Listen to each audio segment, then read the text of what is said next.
Hey everybody.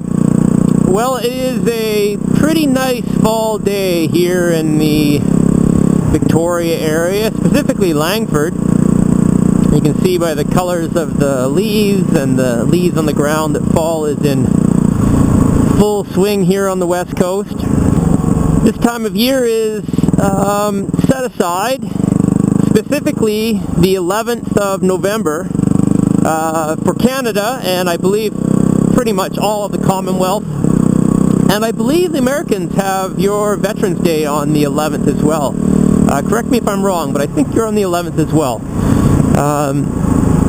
But it's that time of year where we start to let our thoughts and memories go back to individuals who have gone before us, whatever country we happen to live in, that have answered the call to serve their country in the act of upholding freedom and democracy. And many times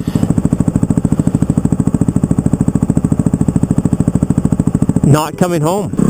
I'd like to spend a little bit of your time, if I may, just talking a little bit about Remembrance Day or Veterans Day or whatever it's called in your neck of the woods, and how I think it's one of the most important days on the calendar. Ever since I've been a pretty young guy, I've had quite a, I don't know, it's some sort of feeling that resonates with me pertaining to Remembrance Day. And I don't know where it comes from. Like we've had members of our family that have fought in, World War I and World War II, and several members of our family in the RCMP, and that sort of thing. But we've been fortunate enough not to have had anyone actually killed in combat. My great-great-grandfather, he fought Vimy Ridge. He's also at Passchendaele. My thoughts on Remembrance Day are this, it's a day that I think everyone, doesn't matter who you are, doesn't matter what you believe, what political alignment you are, I think everyone needs to take the time on November 11th, specifically the 11th hour of the 11th day of November, to stop what they're doing, put down their busyness of their life to participate in their Remembrance Day ceremonies. I think it's something that's worth doing, especially if you have kids, to let them be a part of that. And as I said, it doesn't matter what your political beliefs are, your religious beliefs, if you have no religious beliefs, it doesn't matter who you are.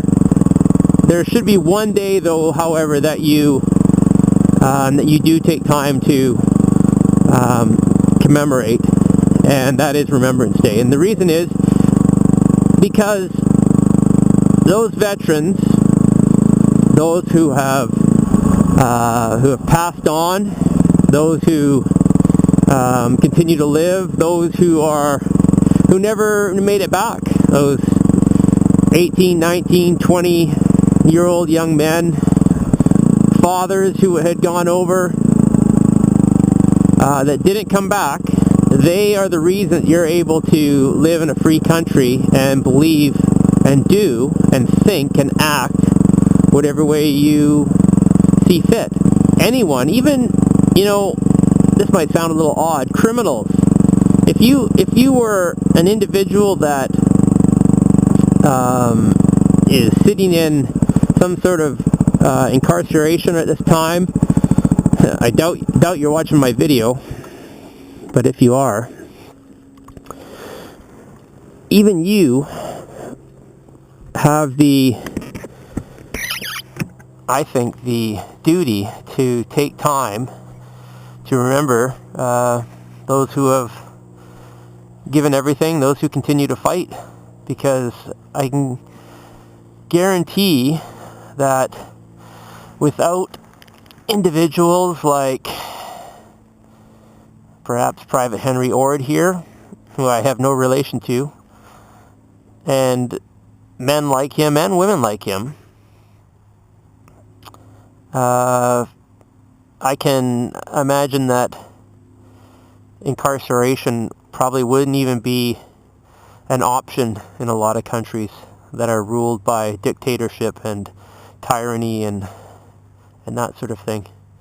So in my opinion, everyone, no matter who you are, no matter what you believe, no matter how you think, no matter how you act, no matter what your beliefs are on war or politics, I think Remembrance Day is a day that you should be acknowledging, because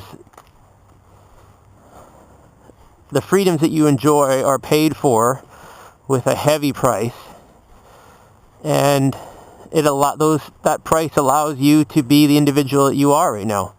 And man, you could be the biggest knothead in the world, and you could be out standing on a street corner telling people how terrible they are and how, whatever it is. And the ability granted to you to carry out that sort of thing comes from these young men and young women that paid the price.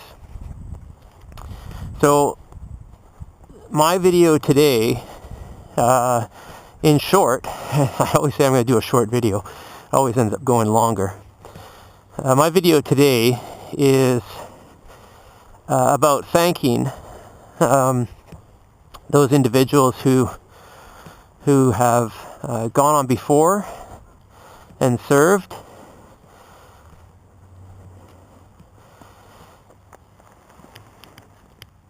Robert Williamson, 9th Armored Regiment, 22nd of October 1942. William M. Hatfield, Royal Canadian Air Force, 21st of February 1942. So it's men like this who lay beneath headstones much like these all over the world that have bought and paid for in blood and sacrifice, so that guys like me can ride around with a camera strapped to his head talking about silly topics, not worrying about going out in public and saying what I want to say or being who I want to be. And this video is just a small, minuscule dot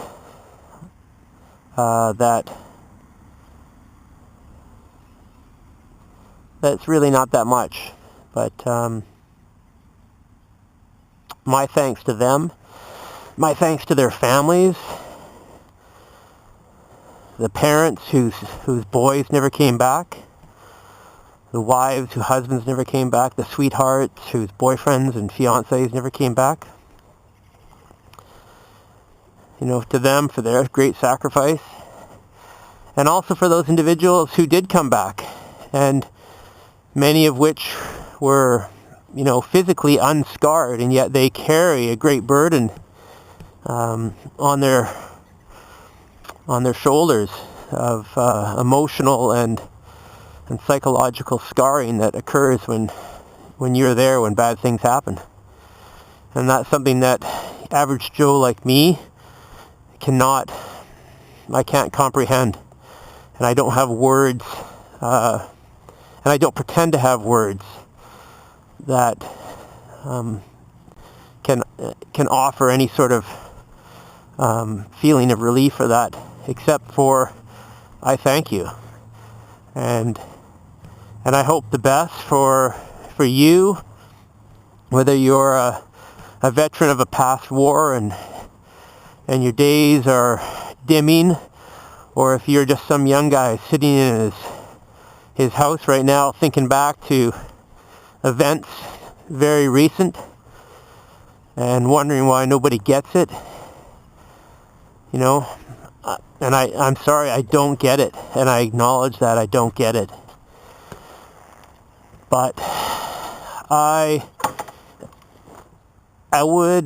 think, hope that you would understand that even in my ignorance of the situation, that I appreciate and I'm grateful for what you do. And that is not going just to, the forces, the Canadian forces and men of my country, but that is extended across the board to our American neighbors and my British cousins and Aussies and the French and whoever else is involved in right now carrying on the duties of the military on the Allied side.